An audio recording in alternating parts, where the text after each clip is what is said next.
डर सबको लगता है। उबर राइड। रात के लगभग 11:30 बजे का समय था।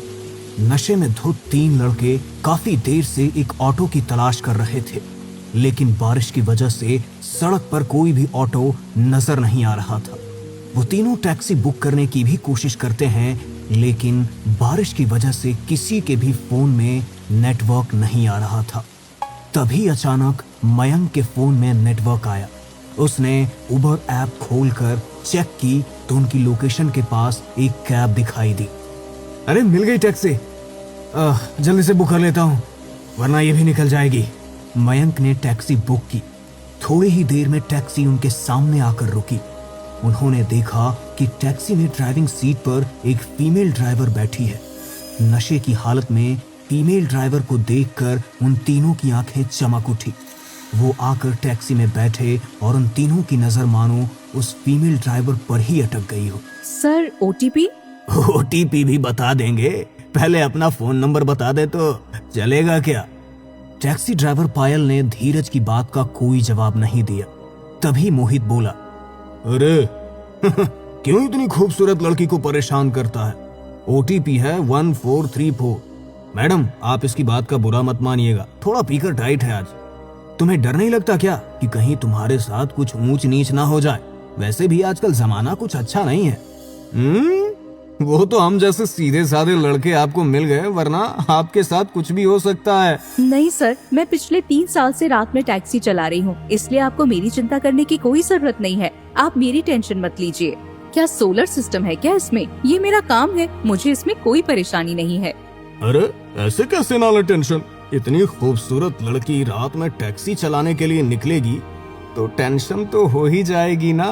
वैसे अगर आपको काम की इतनी जरूरत है तो मैं आपको काम दे सकता हूँ, आप मेरे साथ चलिए ना। नहीं सर, मुझे कोई काम नहीं चाहिए, मैं ठीक हूँ। वैसे आपको अशोक मोहल्ले में कहाँ जाना है? जहाँ तुम लेकर जाओगी हम तो वहीं चल पड़ेंगे, पर मुझे तुम्हारे लिए बहुत बुरा लग रहा है। इतनी प्यारी लड़की को ऐसा काम करना पड़ रहा है। कितनी खूबसूरत आंखें हैं तुम्हारी, कितने खूबसूरत होठ। इतना बोलकर मयंक ड्राइवर पायल का चेहरा छूने लगता है, जिससे वो बहुत ज्यादा अनकंफर्टेबल हो जाती है। वो मयंक का हाथ हटाने की कोशिश करती है तो मयंक उसकी तरफ देखकर एक अजीब सी स्माइल देता है। सर प्लीज आप थोड़ा ठीक से बैठिए, वरना गाड़ी का बैलेंस बिगड़ जाएगा। ओह सॉरी, मुझे पता नहीं था कि आपको बुरा लग जाएगा।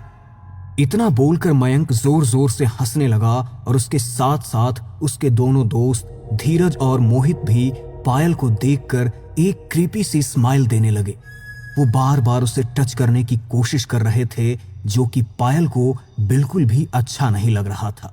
उसने कई बार उन्हें मना करने की कोशिश की, लेकिन वो उसकी बात सुन ही नहीं रहे थे। इतनी छेड़छाड़ और बदतमीजी होने की वजह से पायल की आंखों से आंसू छलक गए थे, लेकिन वो काम करने को मजबूर थी। इसीलिए अपनी आंखों के आंसू पोंछकर खुद को संभालते हुए उसने ड्राइव करना जारी रखा। रास्ते पर कुछ दूरी तक तो आसपास कुछ गाड़ियां थी, लेकिन जैसे जैसे रास्ता आगे बढ़ा तो अंधेरा और ज्यादा गहराता चला गया। आसपास केवल कुछ गिनी चुनी गाड़ियां ही रास्ते पर दिखाई दे रही थी। बारिश और बढ़ गई थी। आसमान में तेज बिजली कड़क रही थी और बिजली के कड़कने की आवाज से पायल के दिल का डर और ज्यादा बढ़ रहा था। वो यही सोच रही थी कि अगर इस सुनसान रास्ते पर उसके साथ कुछ गलत हो गया तो यहाँ पर उसे कोई बचाने वाला भी नहीं है।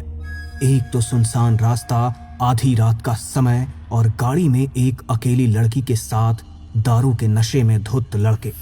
किसी भी पल कोई अनहोनी घट सकती थी। अरे बेबी, कितनी ज्यादा घबरा रही हो तुम? हम तुम्हें कोई आवारा लड़के लगते हैं क्या? अच्छे खासे घर के शरीफ लड़के हैं हम, इसलिए तो तुम्हारी खूबसूरती की कद्र कर रहे हैं। बस तुम्हारे साथ थोड़ा सा समय बिताना चाहते हैं। कोई भूत प्रेत नहीं है जो तुम्हें खा जाएंगे। सर थोड़ी देर में आपकी लोकेशन आ जाएगी, फिर मैं आपको ड्रॉप कर दूंगी। प्लीज ये राइड मेरे लिए और मुश्किल मत बनाइए। तभी अचानक आसमान में जोर से बिजली कड़की। अचानक पायल का फोन बजा और चौंक कर उसने कॉल रिसीव कर ली। हेलो, हाँ बेटा, अच्छा ठीक है, मम्मा बस 2 मिनट में आती है। हाँ, तुम बिल्कुल भी घबराना नहीं। अरे माफ करना, हमें पता नहीं था तुम शादीशुदा हो। अरे शादीशुदा है तो क्या हुआ, हमें तो वो भी चलेगी। ये बात बोलकर वो तीनों पायल की तरफ देखकर बड़े ही बदतमीजी से हंसने लगे। तभी पायल ने कहा, सर क्या आप मेरी एक हेल्प कर सकते हैं? अरे जाने मन, हेल्प? तुम तो जो मांगो वो तुम्हारे लिए हाजिर है, बोलो। सर एक्चुअली मेरा बेटा घर पर अकेला है और अकेले उसे बहुत डर लग रहा है। मेरा घर यहाँ पास में ही है, क्या मैं बस 1 मिनट के लिए अपने घर जा सकती हूँ? एक बार अपने बेटे को जाकर थोड़ा समझा दूंगी तो वो शांत हो जाएगा। सिंगल पेरेंट हूँ ना, और फैमिली में कोई और है भी नहीं, इसलिए सब खुद ही मैनेज करना पड़ता है।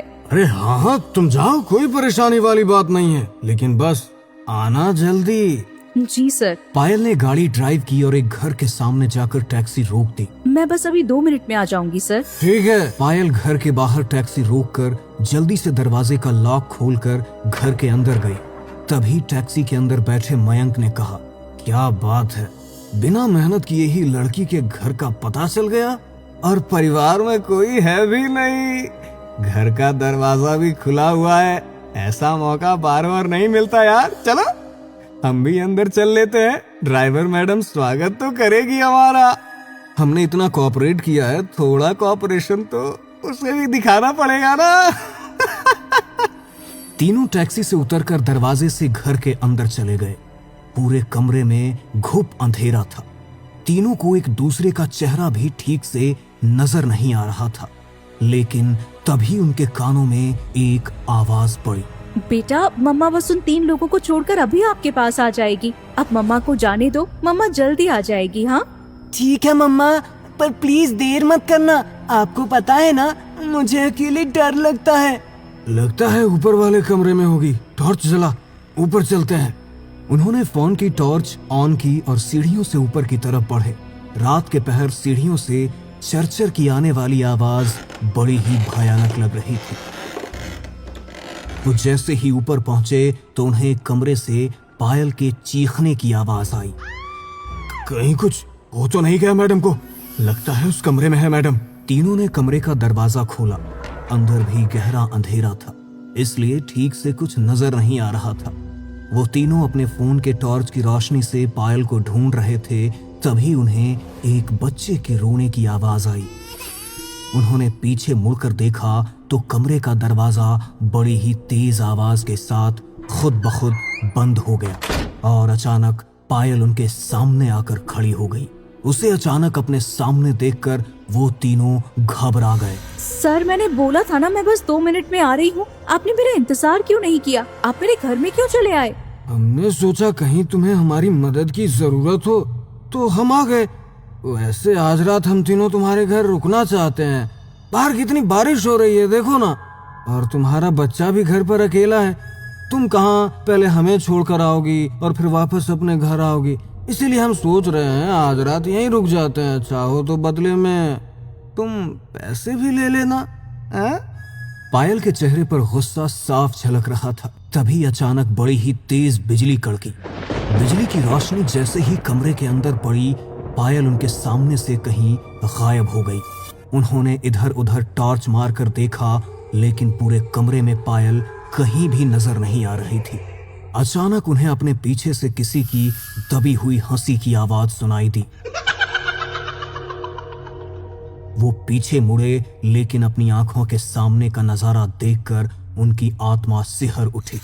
उनकी आंखों के सामने पायल थी, लेकिन उसका रूप अब पहले जैसा सामान्य नहीं था। उसका पूरा शरीर सफेद पड़ चुका था। आंखें अंदर को धसी हुई बिल्कुल सफेद हो चुकी थी।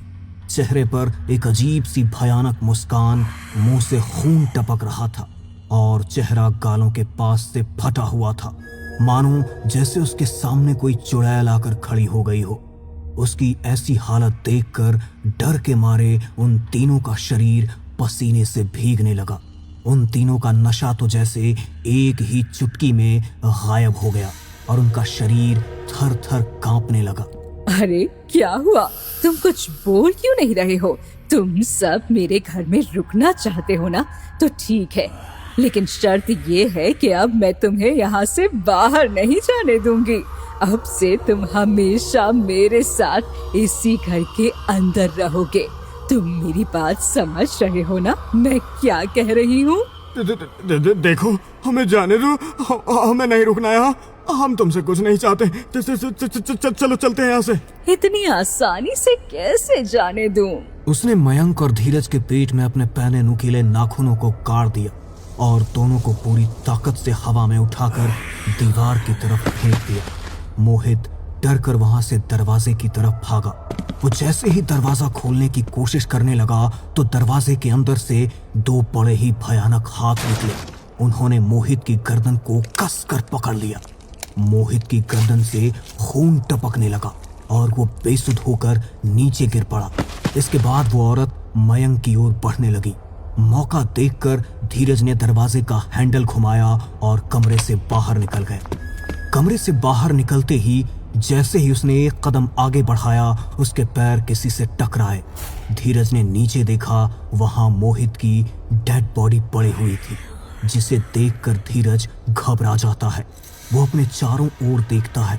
ये देखकर वो हैरान रह जाता है कि वो फिर से उसी कमरे में आ गया है और वो टैक्सी ड्राइवर उसके ठीक सामने खड़े हुए गुस्से में उसे ही घूर रही है।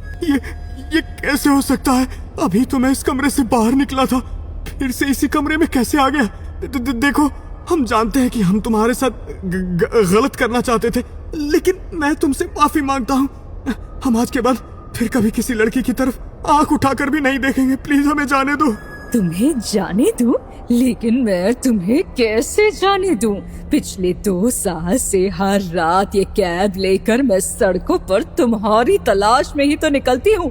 कब से तुम्हारा इंतजार था कि कब तुम मुझे मिलो और कब मैं तुम तीनों को अपने हाथों से मार कर अपना बदला लूं। अब मुझे इतना अच्छा मौका मिला है तो मैं तुम्हें जाने कैसे दे सकती हूँ? क्या पिछले 2 साल से तुम हमारा इंतजार कर रही हो? लेकिन हम तो तुम्हें जानते भी नहीं हैं। तुम्हारा हमसे भला क्या वास्ता है? देखो, हम तुम्हारे सामने हाथ जोड़ते हैं, प्लीज जाने दो हमें। हाथ पैर तो तुम्हारे सामने मैंने भी जोड़े थे, लेकिन तुमने भी तो मेरी कोई बात नहीं सुनी थी ना। 2 साल पहले तुमने मेरी जिंदगी बर्बाद की थी और उसके बाद मुझे मार कर फेंक दिया। मेरे परिवार को तो मेरा अंतिम संस्कार करने के लिए भी मेरा शरीर नहीं मिला। जैसा तुमने मेरे साथ किया, अब वैसा ही तुम्हारे साथ भी होगा। प्लीज प्लीज ऐसा मत करो। अरे बेबी, अपने हाथ में आए शिकार को हम ऐसे जाने नहीं देते। तुम रोगी हमारे सामने, गिड़गिड़ाओगी, लेकिन इसका कोई फायदा नहीं है। हाँ, क्योंकि आखिर में होगा तो वही जो हम चाहते हैं। अब रोना बंद भी करो, चलो कम ऑन, आ जाओ। अब तक तो तुम्हें सब कुछ अच्छे से याद आ ही गया होगा। अब तुम्हें मारने में और मजा आएगा। उसने अपने हाथ में एक फावड़ा उठाया और एक एक करके तीनों के चेहरे पर दे मारा। उनका पूरा चेहरा खून से लथपथ हो गया। एक के बाद एक उसने उनके ऊपर कई वार किए, जब तक कि उनके शरीर के अंदर की आखिरी सांस खत्म नहीं हो गई। वो उन तीनों को कमरे की खिड़की की तरफ लेकर गई। उनके शरीर के टुकड़े टुकड़े करने के बाद उसने उनके शरीर के टुकड़े खिड़की से नीचे फेंक दिए। घर के नीचे इंतजार कर रहे कुत्ते उनके शरीर के टुकड़ों पर झपट पड़े। उन्होंने उनके शरीर का मांस नोच डाला और कभी किसी को उन तीनों के बारे में फिर कोई खबर नहीं मिली। अगले दिन उन तीनों का अधखाया शरीर सड़कों पर बिखरा मिला, लेकिन कोई नहीं जानता था कि मरने वाले कोई बेकसूर नहीं, बल्कि पिछली रात तो उन्हें उनके गुनाहों की सजा मिली है।